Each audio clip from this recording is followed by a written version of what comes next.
The night Elderwell finally broke its one unspoken rule. Nothing ever happens here began with my name shouted through the rain. My name is Dr. Daniel Gray. On paper, I'm the village physician. In practice, I patch up bones, prescribe tonics, and quietly observe the lies people tell themselves to sleep at night. I thought I knew Elderwell. I thought it was boring, safe, predictable. I was wrong. The rain came down in thin, stubborn lines, the sort that don't storm, just linger like a bad feeling. I'd finished my last house call and was walking back to my cottage, the cobblestones shining like old coins, when I heard hurried footsteps splash up behind me. Dr. Gray, Clara Finch, my housekeeper, young, sensible, and currently running toward me with her coat half on and her hair plastered to her forehead. She looked like she'd outrun something. I stepped under a gas lamp. "Clara, what's happened?" "They sent for you from Elderwell House," she said, breathless. "It's Mr. Alden. They say something's very wrong." Something was always wrong with Alden Harrow if you believed his own complaints. Chest pains, strange buzzing in his ears, an endless parade of ailments that usually vanished when he got what he wanted.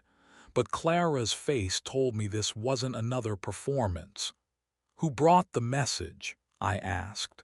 "Jonah's, from the estate." He looked like he'd seen a ghost. Elderwell House sat on a hill just beyond the village. Too many windows, too much history. Its owner, Alden Harrow, was the richest man in Elderwell and very possibly the least loved. He'd made his fortune by buying failing businesses and selling off the useful parts, including half the village mills. People still tipped their hats when they passed him in the street, but nobody smiled when they did it. I went home, grabbed my medical bag, shrugged on my heavier coat, and we set off up the hill. The road to Elderwell House was a ribbon of wet earth and shallow puddles catching what little light remained. The house appeared out of the dark like a ship surfacing from deep water, its windows glowing faintly through the rain. Jonas, the groundsman, met us at the front door. His hands shook so much he almost dropped the handle. "He's in the study, sir," Jonas said. "We heard a crash, then nothing. The door's locked from the inside." Those words landed heavier than the rain. Locked from the inside. Inside, the house smelled of wood polish, cigar smoke, and old money. Oil paintings of stern-faced Harrows watched us from the walls as we walked down the long corridor. The kind of faces that looked like they'd sue you for breathing too loudly. At the end of the hallway stood the door to the study. Closed. Silent. "Who's in the house tonight?" I asked, keeping my voice even. "Miss Helena, his niece," Jonas said. "Mr. Clark, his lawyer, Mrs. Weaver, the housekeeper, Mara, the maid.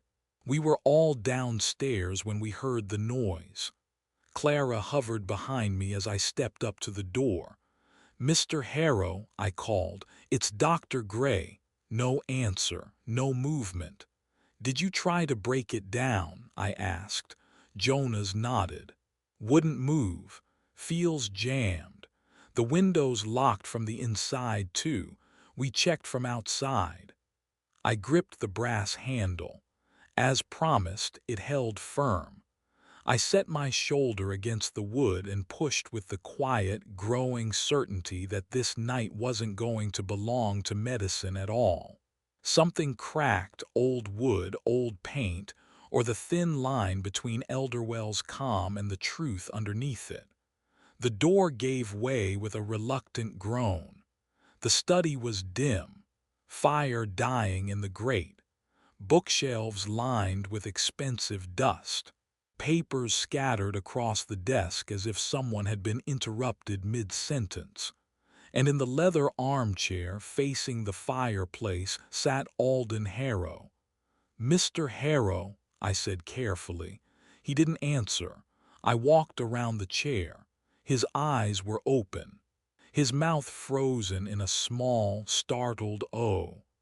A silver-handled letter opener protruded neatly from the center of his chest.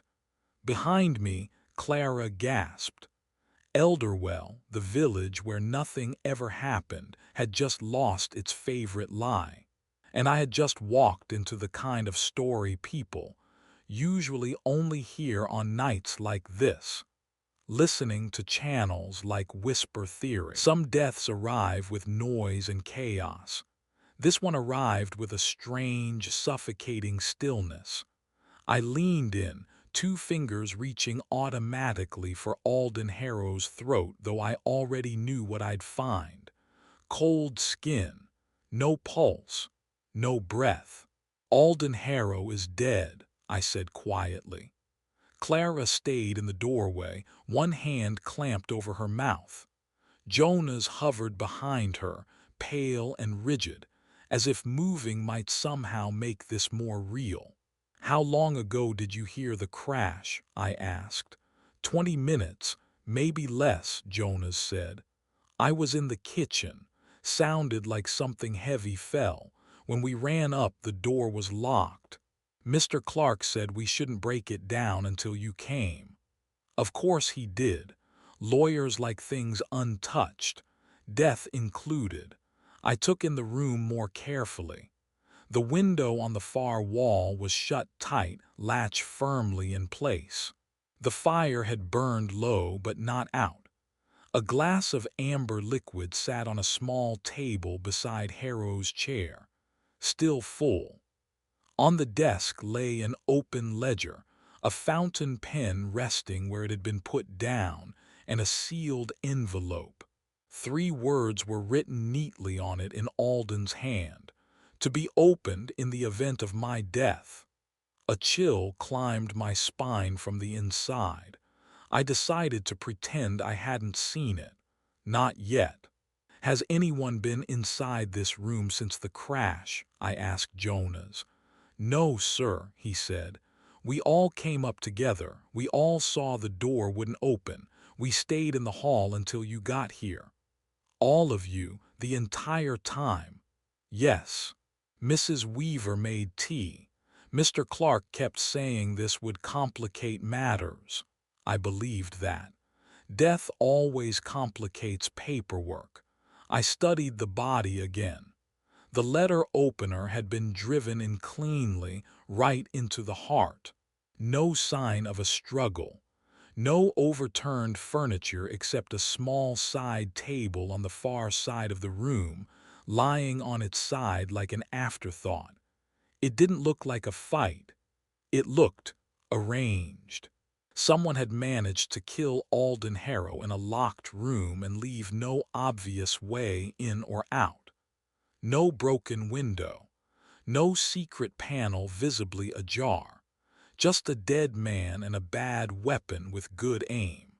I pulled the letter opener free with as much care as I could. Clara turned away. The wound bled sluggishly, telling me death had come quickly, but not long ago. My earlier estimate of 20 to 30 minutes fit, unless something was lying to me. Bodies can lie in their own way. I wiped the blade with my handkerchief, watching for any fresh smear of blood as I handled it. Nothing. The metal gleamed, silent and guilty. I laid it gently on the desk. "There's no way he did that to himself, is there?" Clara asked, voice trembling. "If he did," I said, "he was remarkably talented. Stab your own heart with perfect precision, then calmly lock the door and window before dying in your favorite chair. If that's suicide, it's acrobatic." Her eyes widened. I softened my tone, but not my conclusion. "No, Clara, this was murder." Footsteps approached from the hall, calm, measured steps, very different from Jonas's frantic scrambling earlier. "Daniel," a dry, familiar voice called. "I was told you'd run ahead and stolen all the interesting parts." Lucian Hale appeared in the doorway, water dripping from his hat. He was lean, in late middle age, with sharp, curious eyes and the posture of someone who used to command rooms for a living. Lucian Hale, once Chief Inspector Hale of the city, now allegedly retired, cultivating roses and irritation in Elderwell. "You picked a dramatic night to practice medicine," he said. "I didn't pick it," I replied.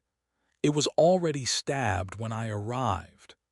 He stepped into the room, gaze moving from the window to the door to the broken frame, then finally to the body. "Locked room?" he asked. "Yes," he smiled faintly.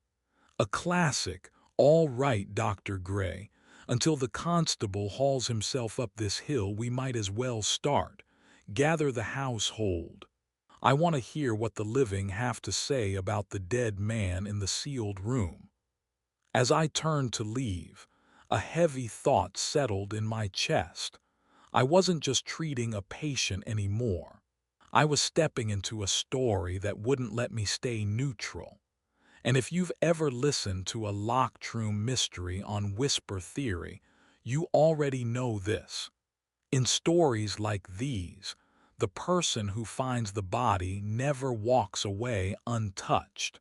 If Elderwell House had a heart, it was the drawing room, not warm and welcoming, but heavy and watchful, like a courtroom disguised as a sitting area. Thick curtains, deep armchairs, a fireplace built for burning documents, not warming feet. It was the kind of room where people sat quietly while rearranging each other's futures in their heads. They all rose when Lucian and I entered. Helena Ward, Alden's niece, stood near the mantel, late 20s, dark hair pulled back like she resented needing it out of the way. Her eyes were sharp, tired, and just a little dangerous. 2 years ago she'd arrived from the city after what the village politely called an incident. No one ever added details. Elderwell doesn't like details. "Is my uncle," she began. "Dead," Lucian said, never one to waste syllables. "My condolences." She swallowed, nodded once, and sat down again with the stiff control of someone who refuses to cry in front of an audience. On the sofa sat Martin Clark, Alden's solicitor, a narrow man with a narrow tie and a face that suggested he valued clear clauses more than clear consciences. "This is a terrible shock," Clark said, in the tone of a man noting tomorrow's weather.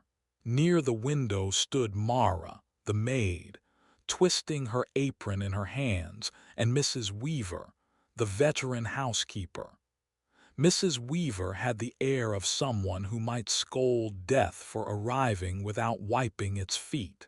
Jonas hovered by the door, cap in hand. Lucian set his hat aside with exaggerated care. "I am Lucian Hale," he said. "Some of you know me. Some of you have probably heard rumors. Most of them are annoyingly accurate. Until the police arrive, I'll ask questions. You'll answer them. Honesty saves time." He motioned for me to sit. I chose a chair near the door, notebook ready. Old habits. Doctors observe. We record. We listen to what's said and what isn't. "Let's start with something simple," Lucian said. "When you heard the crash, where were you? One at a time, please. Chaos is for outside." Mrs. Weaver spoke first. "We were all in the dining room, Mr. Hale, preparing for dessert. Mr. Harrow went up to his study after dinner as usual. Then we heard a thump from upstairs. Jonas went to see. When he tried the door, it wouldn't open. He came back down and we all went up together. You didn't try to force the door? Lucian asked. Mr. Clark said we should wait, she said, lips tightening. Clark straightened. I thought it wise not to damage anything unnecessarily. Mr. Harrow was particular about his property. Dead men are less litigious, Lucian said mildly. But your caution is noted. Helena spoke next. I was in the dining room too. We all were. No one left after the crash, not that I saw. Lucian's gaze moved to Mara. You. I was pouring coffee, sir, she said. Mrs. Weaver was in the kitchen. Mr. Clark and Miss Helena were at the table. Jonas had gone outside earlier to bring in wood, but he was back before we heard anything. Lucian nodded slowly. And before dinner, he asked, did anyone visit Mr. Harrow in his study? Silence stretched. Then Helena lifted her chin. I did, she said. He asked to see me.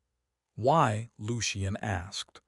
We argued about money, she said flatly, and about me leaving Elderwell. He said if I walked away, he'd cut me out of his will. Did you believe him? I asked. I believed he'd try, she said. He liked having a leash on people. And would losing your inheritance have mattered to you? Lucian asked quietly. To my bank account, yes, Helena said. To me, not as much as he thought. Clark cleared his throat. I suggest we leave matters of the will to formal channels. We'll get to the will, Lucian replied. Right now I'm interested in something more delicate than money. He let the silence settle again. Was Mr. Harrow expecting any visitors? He asked. Letters, threats, sudden enemies. Heads shook. Helena shrugged. Clark hesitated just a heartbeat, then said, None that I know of. Lucian noticed the hesitation. I did too. Suspicion is a contagious disease. Our dead man, Lucian said, was stabbed in a locked room with his own letter opener sometime after dinner. Whoever did it had to get in, get close, and get away without leaving a mark. He glanced toward the ceiling as if the house might answer. That means someone here is either very clever or very lucky. He paused. Personally, I don't believe in luck or magic. I wrote that down. Later, that line would feel less like a grumpy opinion and more like a promise the knight didn't intend to keep. And somewhere, if you're listening to this, you already know. In old houses and tight circles, the most dangerous thing isn't a ghost. It's a secret with a key. We sent the household back to their rooms with firm instructions. No wandering, no late-night conferences, Lucian said. If you must talk, talk to your pillows. That won't stop them, I murmured when the last door closed upstairs. I know, he replied. But now if they whisper, they'll worry about who hears them. Fear is a useful solvent. We returned to the study. The embers in the fireplace had sunk to a dull orange glow. The room felt smaller now that the shock had settled and left a nervous awareness in its place. The armchair where Harrow died was empty, the body already moved, but the room still felt occupied. Death leaves a mood. Lucian went straight to the desk. You saw this? He asked, picking up the sealed envelope I'd been carefully ignoring. The one labeled in Alden's neat, controlling hand, to be opened in the event of my death. I did, I said. I chose not to open it. It felt premature. A rare act of restraint from you, he said lightly. Let's ruin that. He broke the seal with his thumb and began reading. His face remained calm, but something in his eyes sharpened like a lens focusing. He passed it to me. The letter was short. If you are reading this, it means someone has finally succeeded. I do not believe in accidents. There is someone in this house who wishes me dead. I will not name them. Let them reveal themselves by what they do next. Below that, added in a different ink, almost as an afterthought. Show this letter to no one you do not trust completely. I exhaled slowly. So he expected to be killed, I said, or at least he liked imagining it. Rich men with long lists of enemies often do, Lucian replied. But Harrow was very precise. If he had a specific suspect, I suspect he'd have written the name. Naming people made him feel powerful. So why not here? I asked. Because whoever he suspected was someone he couldn't bring himself to accuse, Lucian said. Family, a loyal servant, someone whose betrayal would hurt his ego more than his body. I thought of Helena, of Clark, of the way Jonas had swallowed hard every time Alden spoke. An unpleasant awareness flickered in the back of my mind. My own name in Harrow's patient files, my signature on his prescriptions. "What are you thinking, Daniel?" Lucian asked. "That this reads like a performance," I said. "A man staging his own fear for an audience he'll never see." "Most of what rich men do is performed," Lucian said. "But performance doesn't mean there isn't something real underneath." He moved to the window, examined the latch, the frame, the faint smudges on the glass. Window locked from the inside, door locked from the inside, key left in the lock. No marks around the frame except the damage we made breaking in, he said. If there's a trick, it's clean. Perhaps the killer used a key, I suggested. And then what? Lucian asked. Locked it from the outside. That would leave the key out here, unless they played some clever little game with string or wire. But there's no string, no marks, nothing obvious. He turned away from the window and looked at me properly for the first time since we entered. "Tell me about the body again," he said. This time as a doctor, not as a surprised friend. I put the letter down and slipped back into training. "One stab wound to the chest," I said. "Blade entered slightly downward, likely from someone standing close. It pierced the heart cleanly. Death would have been almost instant. No defensive wounds, no sign of a struggle, no discoloration on the lips or under the nails that screams poison." "Time of death?" he asked. "Within an hour before we broke in," I said. Given the temperature of the skin and the stiffness beginning at the jaw, I settled on 20 to 30 minutes. Lucian nodded. "So our killer had, at most, half an hour between the crash and our arrival," he said. "They had to get into a sealed room, kill him, and vanish without leaving a door open or a window cracked." He slipped the letter into his pocket.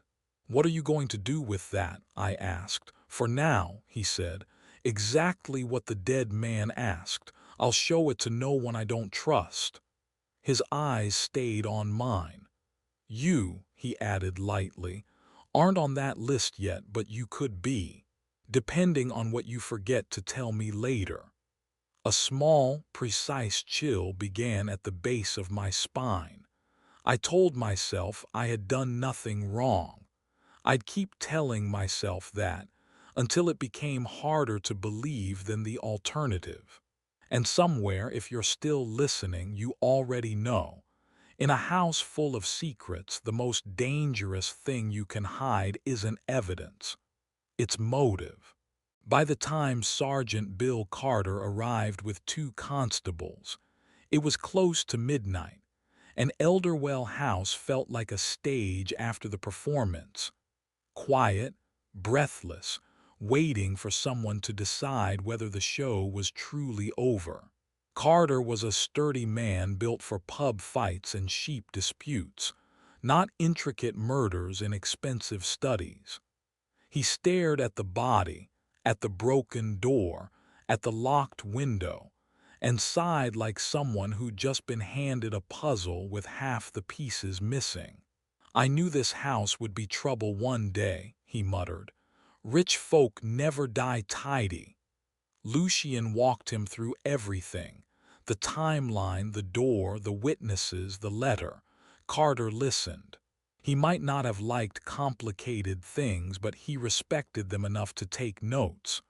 "So let me get this straight," Carter said finally.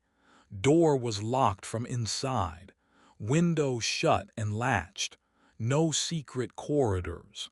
Everyone else claims they were in the dining room, and your dead man here managed to get himself stabbed anyway." "In essence," Lucian replied. Carter rubbed his forehead. "I'll send for an inspector from the city. This is above my level. Until then, I'd be obliged if you stayed and did whatever it is retired inspectors do." "Judge people," Lucian said, quietly. "I can manage that." Once the officers started their slow, methodical work, I stepped out into the hall. My stomach twisted with a delayed reminder that I hadn't eaten since early evening. Clara appeared with a cup of tea like she'd been summoned by my hunger. "Mrs. Weaver let me use the kitchen," she said. "You looked like you needed this." The tea tasted like boiled water with ambitions, but it was warm, and that was enough. "How are you holding up?" I asked. "I keep expecting him to shout," she said. "Every time a floorboard creaks, I think Mr. Harrow's going to appear and complain about something. It's too quiet without him." Death does that. It doesn't just take a person, it takes the noise they made. Lucian's voice interrupted us. "Daniel, walk with me." He led me to a small sitting room, less formal than the rest of the house. He closed the door behind us, which is never a comforting sound. "You look like you're about to say something I won't enjoy," I said. "On the contrary, you might enjoy some of it," he replied.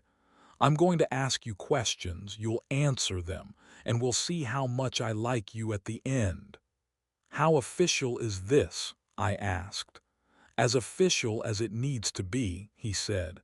"You were the first living man in that study. That gives you a special status." "I was called as a doctor," I reminded him. "And that makes it interesting," he said. "Doctors are trusted. Trusted people are useful to killers. Or to victims." He sat, steepling his fingers. "Tell me honestly," he said. "What was your relationship to Alden Harrow beyond the usual pills and scolding?" "We weren't friends," I said. "He was my patient. I visited him regularly. I listened to his complaints. I tried to convince him to moderate his drinking and cigars. He ignored most of my advice." "Did you ever argue?" Lucian asked. "Frequently," I said. He didn't like to be told his body had limits. "Did you stand to gain anything from his death?" Lucian asked. That one stung. "I am not in his will," I said. "He paid me well while alive." That was the extent of it. Lucian watched me for a long, quiet moment. "Walk me through exactly what you did when you entered the study," he said. "Every movement." "I forced the door," I said. "Saw him in the chair, went straight to him. Checked his pulse, his breathing. Confirmed he was dead. I examined the wound, removed the letter opener to assess its depth, then placed it on the desk. I saw the envelope but didn't touch it." "Did it occur to you to hide anything?" he asked, voice soft. "No," I said too quickly. I forced myself to repeat it slower. "No," he tilted his head. People do strange things around death, Daniel, even good people. Shock makes thieves of some and liars of others. I'm aware, I said. He smiled, but his eyes remained serious. Don't take this personally, he said. In a locked room murder, everyone is a suspect at the start. The maid, the niece, the lawyer, the doctor. Even you, I asked. Especially me, he said. I've misjudged cases before. I try not to let ego blind me twice. As I walked back down the corridor, lukewarm tea in hand, it struck me that Lucian was right about one thing. I wasn't standing outside this story, observing from a safe distance. I was already written into it. And if you've ever felt that creeping dread that maybe you're not just a witness but part of the problem, that's the feeling you're hearing between these words right now. By morning, Elderwell had done what small places do best. Turn one piece of news into 100 versions of the same story. They gathered in the square, under dripping eaves and around shop counters, voices low, eyes constantly drifting up toward the looming shape of Elderwell House on the hill. The words murder and locked room moved through the village like smoke. At the house itself, grief arrived in its least romantic form, paperwork. "We will have to address the will," Martin Clark said over a strained breakfast. He spoke like a man scheduling a minor procedure, not dissecting a dead man's life. We all sat around the long dining table, plates of food that no one touched, cups that were filled and refilled more for something to do with our hands than from thirst. Helena stared into her coffee as if trying to scry answers from it. Jonah's sat rigid. Mara's eyes were red from crying. Mrs. Weaver moved between us like a quiet, practical storm. Lucian nodded. "I was waiting for you to raise it, Mr. Clark. You strike me as someone who trusts legal documents more than human testimony." Clark adjusted his tie. "Mr. Harrow updated his will last year. I have a copy. He wished to review it with me this week." "How considerate of him," Lucian murmured. Clark led us to a small back study this time, away from the scene of the crime. He unlocked a slim, serious-looking briefcase and took out a thick folder. "Shall I summarize?" he asked. "Please," Lucian said. Clark cleared his throat with theatrical subtlety. "Elderwell House and the majority of Mr. Harrow's financial assets are left to Miss Helena Ward," he said, "on the condition that she resides at the estate for no less than 3 years following his death." Helena's head snapped up. "He told me he'd cut me off if I left," she said. "He said he'd leave it all to strangers before he left it to me."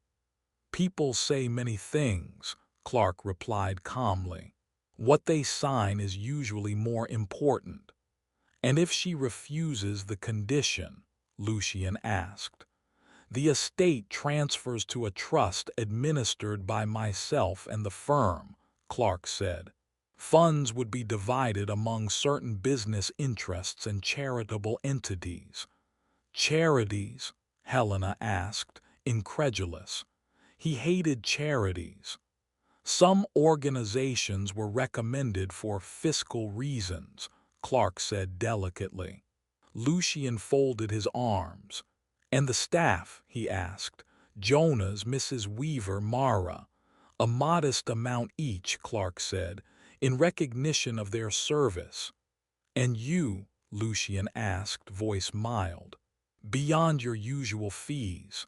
"A standard executor's percentage," Clark replied. "It is entirely normal." "Normal," Lucian repeated. "Not the same as harmless." Helena stood and walked to the window, staring out at the gray slope of the hill.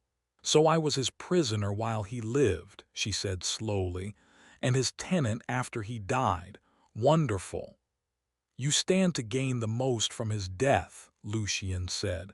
How does that feel, Miss Ward? She turned, eyes blazing. If you're asking whether I wanted him dead, she said, the answer is sometimes yes. If you're asking whether I killed him, that's not what I asked, Lucian interrupted gently. I asked how it feels. Motives are made of feelings long before they're made of actions. She didn't answer. I found myself wondering, not for the first time, how many people in Elderwell had quietly wished Alden Harrow dead, and what it meant that one of them had clearly acted on it. Was it greed, freedom, revenge, or something worse, indifference? I didn't yet have all the answers, but as Clark locked the will back into his case, one thought kept circling in my mind like a vulture. When a man like Alden Harrow dies, he doesn't just leave behind money.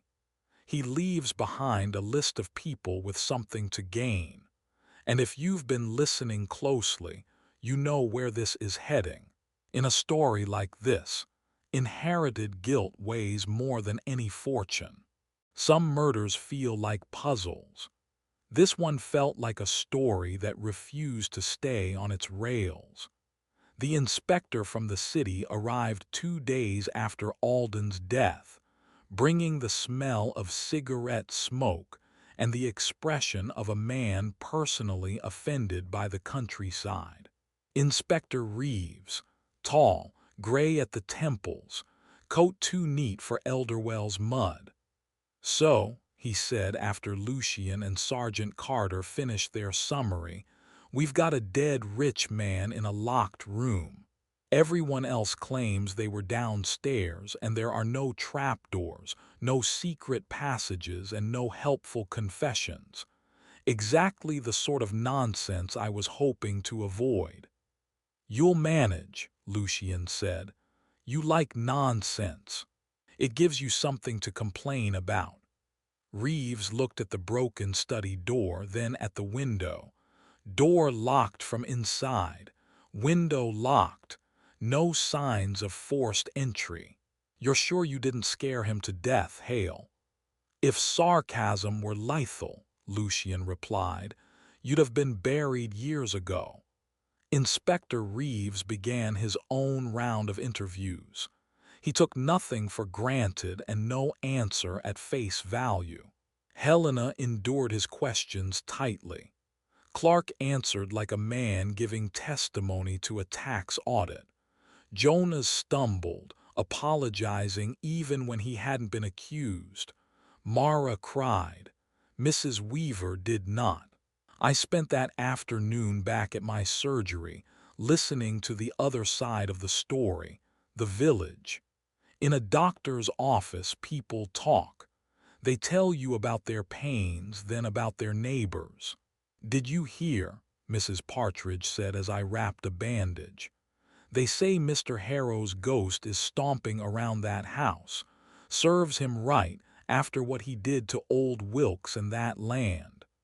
I thought ghosts preferred sheets to lawsuits, I said. But the rumors kept coming. Someone had seen a strange man near the hill a week before.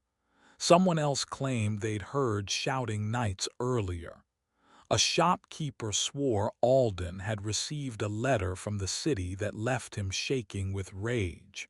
Most of it was smoke. Somewhere inside it there was probably a spark. By the time I walked back up the hill, evening was already pressing in. Elderwell House loomed against a sky the color of old stone. Lucian was waiting on the front steps. "Walk with me," he said. When Lucian said that, it was never about fresh air. We circled the side of the house, following a narrow path that ran along the slope. Below, the village lights glowed in faint, shaky patterns. Reeves thinks Helena is our best suspect, Lucian said. Motive, opportunity, and a temper. "And you?" I asked. "I think Helena is angry enough to wish him dead," he said. "But turning a wish into a locked-room murder without leaving a trace, that takes planning and style." We stopped near a cluster of stones at the back of the property. From there, we had a clear view of the study window.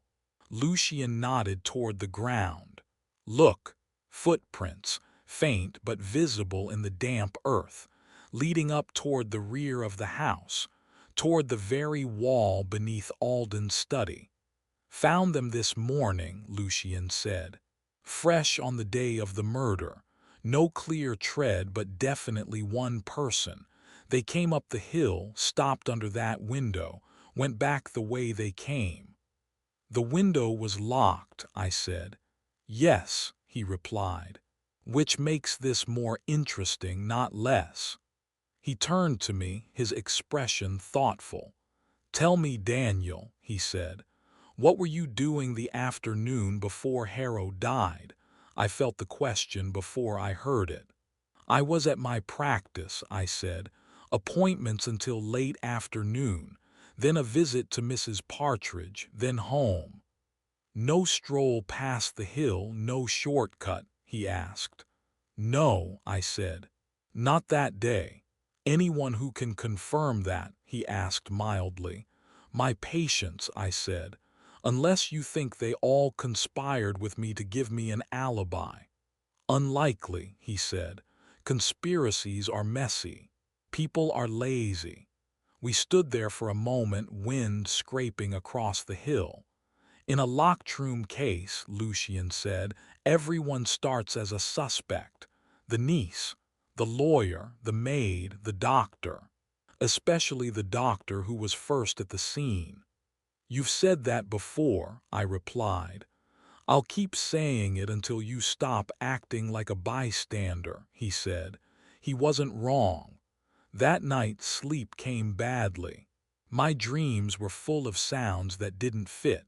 A dull crash, a door closing, a voice, my own, saying something I couldn't quite hear. When I woke, one thought finally formed with cruel clarity.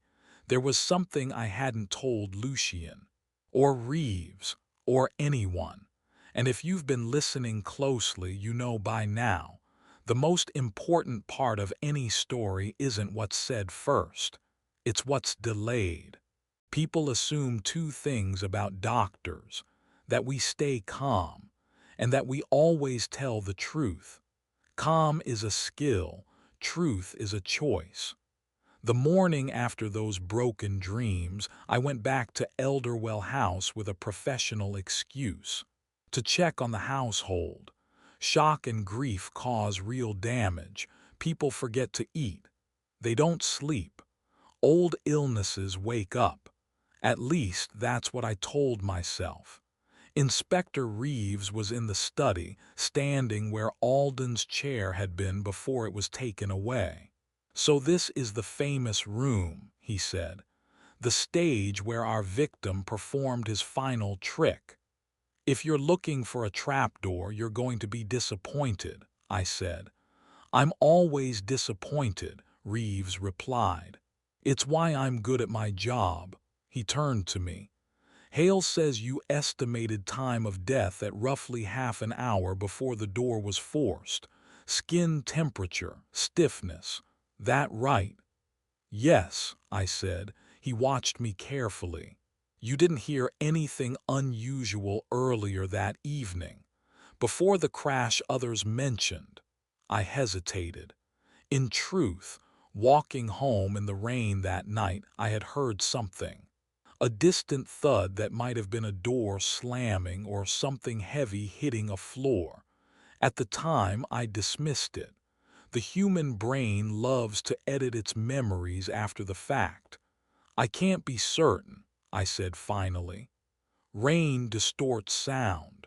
I only know what time I was called. Anything earlier would be guesswork." Reeves studied me, as if weighing the specific gravity of my words. "Well," he said, "for now your estimate stands." But if I find anything that makes your half hour more of a story than a fact, we'll have another talk." He moved to the window.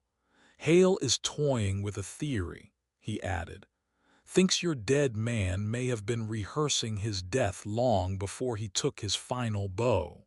Paranoia, enemies, questions of control, you agree." "Harrow liked to be at the center of things," I said, "dead or alive." Reeves snorted. "The dead don't stage scenes, Doctor. The living do." I left the study and nearly collided with Helena in the hallway. Her expression was more brittle than the day before. "Dr. Gray," she said, "come to check whether we're grieving properly." "Grief doesn't have a correct shape," I said. "But shock does. How are you sleeping?" "I dream he's still alive," she said. "Only in the dreams he's angrier." Silence settled between us. "Tell me honestly," she said. "Do you think I killed him?" "As a doctor," I said, "I see a woman who is exhausted, furious, and not particularly devastated. That doesn't make you a murderer. It makes you human. And as whatever you are in all this," she pressed. "I'm not an investigator," I said, "but I know this much. People are capable of things they'd never imagine when cornered." She gave a humorless smile. "Then you should ask yourself if you feel cornered," she said, "because you look it." She left me standing there, the word echoing. Cornered. The truth I had not spoken yet was simple and terrible. Weeks earlier, I had prescribed Alden Harrow a stronger sedative, something to help with his sleepless nights and racing thoughts. Taken properly, it would calm him. Taken recklessly, it could slow his heart to a dangerous crawl. I'd seen how he took his other instructions. I knew, deep down, there was a chance he hadn't followed the dosage exactly as written. And I hadn't said a word about it. I hadn't mentioned the bottle with his name in my records. I hadn't brought up the conversation where he'd asked, very plainly, whether the sedative could kill him if he took too much. Doctors are told that our mistakes live forever in ink. But there's something worse than a mistake on paper. It's the mistake you never write down. And if you've ever listened to a story where the narrator admits halfway through that they left something out, you already understand the danger of what comes next. 2 days later, Lucian called everyone to the drawing room, the same room where we'd all gathered on the night of the murder. The same chairs, the same fireplace. Only now the air felt heavier, as if the house itself were listening. "Is this where you announce who did it?" Jonas asked, twisting his cap, voice trembling. "Not yet," Lucian said. "First I'm going to fix the puzzle.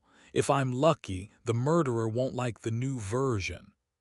Inspector Reeves took up his post near the fireplace, arms crossed. Lucian paced slowly, looking more like a professor than a former inspector. "We have been treating this as a locked room mystery," he said. "A question of how the killer got out of a sealed room. But there is another way to look at it. Instead of asking how, ask when." The room went still. "Dr. Gray estimated time of death using his medical knowledge," Lucian continued. "But those methods are not precise. They can be affected by temperature, health, and," he looked at me, "by certain substances in the blood." My mouth went dry. "Harrow was taking a sedative," Lucian said to the room, "prescribed by his doctor. A drug that could slow his circulation, cool his body faster, make it seem like he died later than he actually did." Reeves gave a little grunt. "You knew about this, Dr. Gray?" I started. I knew he had a prescription. I did not know whether he'd taken it that night. You knew enough that it mattered, Reeves said. Lucian resumed. If Harrow's body cooled more quickly than expected, he said, then he might have died earlier. Before the crash, everyone heard from upstairs, which raises a question: what exactly was that noise? A body falling, Jonas whispered. Perhaps, Lucian said. But what if it wasn't? What if it was a planted sound, a table pushed over? A heavy book dropped. Anything loud enough to make everyone look at the clock and remember the wrong time. Helena frowned. So you're saying he was killed earlier, and the noise was a trick to give someone an alibi? Exactly, Lucian said. If Harrow died right after dinner, then anyone alone around that time is a suspect. If he died later during the crash, then everyone downstairs has an alibi, unless the crash was staged. Reeves stepped in. Even if you're right about the timing, we're still left with a locked door. Lucian nodded. Let's talk about that. The lock on Harrow's study can be turned from either side with the right key. We know he kept keys. We know he gave one at one point to his doctor for emergencies. All eyes turned to me. Yes, I said. He gave me one. Months ago I returned it to Mrs. Weaver. She nodded slowly. He did. I locked it away in the kitchen drawer. Keys multiply, Lucian said. Spare sets, old sets, ones people forget.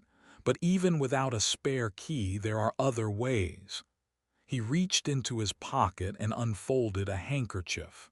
Inside lay a thin, bent piece of wire. I found this under the carpet near the study door frame, he said. Just long enough to slip through the crack, catch the key on the inside and turn it. An old trick. Works best in older locks. He looked at me. Doctors have steady hands, Lucian said. You once helped Jonas open a stuck door with a piece of wire, didn't you? I felt the room tighten around me. Yes, I said. Months ago. The pantry door, the lock jammed. So, Lucian said softly, we have a man who understood Harrow's frailty better than anyone, who knew about the sedative, who was trusted in and out of the house, who arrived first at the scene, who handled the weapon, who estimated the time of death, who in theory could have entered that room earlier, staged the scene, then locked the door from outside with a wire and waited to be called. Helena stared at me. You think he killed my uncle, she whispered. Lucian did not answer her, he only looked at me. I'm not presenting this as proof, he said quietly. I'm presenting it as a story. One that fits too comfortably if you leave out only one thing. What's that? I asked, though I already knew. Your version, he said. This is your last chance to tell it yourself before everyone else tells it for you. The room seemed to press inward. Jonas looked horrified. Mara was crying silently. Clark looked interested in a professional way.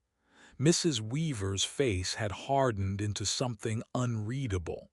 And me, for the first time, I wasn't sure if I wanted to be innocent. Because sometimes, in stories like this, the only thing worse than being guilty is being part of the reason nothing stopped. Here is the part where I stopped letting other people tell the story. I will tell you what I know, what I did, and what I will never be sure of. I did not walk into Elderwell House planning to kill Alden Harrow. When he first came to me, he was not a villain. He was simply a tired man with bad habits and an anxious mind. He complained about his digestion, his chest, the buzzing in his ears. He complained about the village, about Helena, about Clark, about everyone but himself. Underneath it all, there was fear.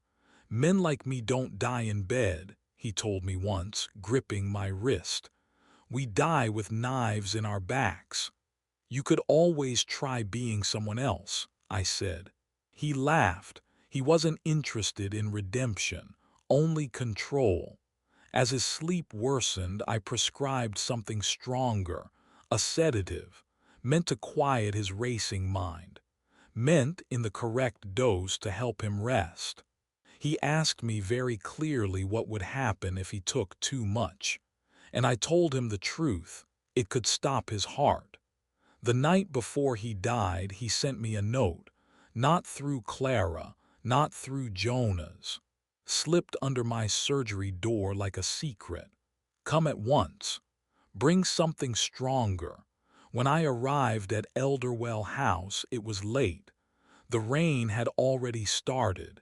He met me in his study, pacing like a man trapped in a cage he'd built himself. They're all waiting, he said. Helena, Clark, those wolves in the city, waiting for me to collapse so they can tear apart the estate. On the desk lay torn paper, a first draft of the letter I would see completed after his death. The letter about someone in the house wanting him dead. It's a test, he said. I'll die one day. Let's see how quickly they start circling when they think it's happened. He asked again about the sedative. He asked whether someone could help him arrange a death that would look like anything but surrender. If someone did, I said, they would be responsible, whether the law sees it or not. You're very honest, he said. It's a terrible trait in a doctor. Patients want comfort more than truth. When I left that night, I took the bottle from his bedside table. I told myself I was protecting him, removing the temptation. I did not, however, remove the spare bottle he kept in the study drawer. And I did not tell anyone about the way he spoke that night, about how calmly he weighed his own death like a business decision. The next evening, when Clara ran to me in the rain, I went to Elderwell House already carrying that silence. I saw the wound, the letter opener, the locked room. Here is where it gets hard. Did I kill him? I didn't plunge the blade into his chest. I didn't write the will. I didn't walk up that hill with murder in mind. But I knew he was fragile. I knew he was afraid. I knew he had asked about using the sedative to end his life. And I chose not to shout that truth into the world while he was still alive. Lucian was right about one thing. I failed as a doctor before anyone failed as a detective. So I confessed. I told them everything. About the prescription, the late-night visit, the conversation, the bottle I took, the spare I did not. Inspector Reeves wrote it all down. Clark looked like he'd just watched a contract sign itself. Helena looked like someone had stolen the chance to hate me more cleanly. Mrs. Weaver's eyes were wet, but she said nothing. Later, when we were alone, I asked Lucian the only question that mattered. Do you think I killed him? He took a long time to answer. I think Alden Harrow was already halfway to his own death the day you first met him, Lucian said. I think the sedative gave him a quieter path. I think the letter opener gave someone else a way to push him over the edge. But guilt, he paused. Guilt belongs to anyone who could have stopped him and didn't. Is that enough to hang me? I asked. The courts will decide what to do with your confession, he said, but your real sentence won't be written in a courtroom. Where then? In here, he said, tapping his chest. You'll wake up with it every morning. Go to sleep with it every night. That's the real punishment. Maybe he's right. Maybe Harrow took too much of the sedative before anyone lifted a blade. Maybe someone stabbed him while his heart was already failing. Maybe the overdose had nothing to do with it at all. Medicine can't tell you what would have happened in the world where you made a different choice. Stories can. This is mine. You've been listening to The Silence of Elderwell House. I'm Dr. Daniel Gray. This is Whisper Theory. And if there's anything to take from this story, it's this. Mysteries don't end when the case is closed. They end when someone finally stops lying. To the police, to the people they love, or to themselves. Until next time, keep listening to what people don't say.